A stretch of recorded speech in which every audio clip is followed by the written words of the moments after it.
पवित्र जन्माष्टमीर अनेक अनेक शुभेच्छा और शुभकामना। आसंतु जानिबा जन्माष्टमी काहींकि पालन करा जाए। प्रभु श्रीकृष्ण जन्म को स्मरण करिया पई एही उत्सवटी पालन करा जाए। एही दिन रे प्रभु श्रीकृष्ण बाल गोविंद रूप रे पूजा पाती।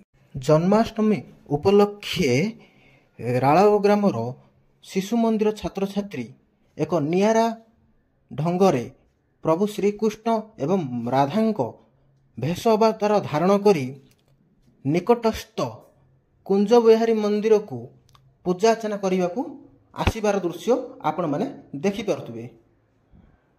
छात्र छात्री माने प्रभु श्रीकृष्ण को पूजा करी आशीर्वाद मागी थांती। प्रभुंक पाखरे मोर मध्य एतिकी प्रार्थना जे पिलामानक भविष्यत उज्जवलमय हो। जय जगन्नाथ, जय श्रीकृष्ण, जय श्रीकृष्ण, जय श्रीकृष्ण।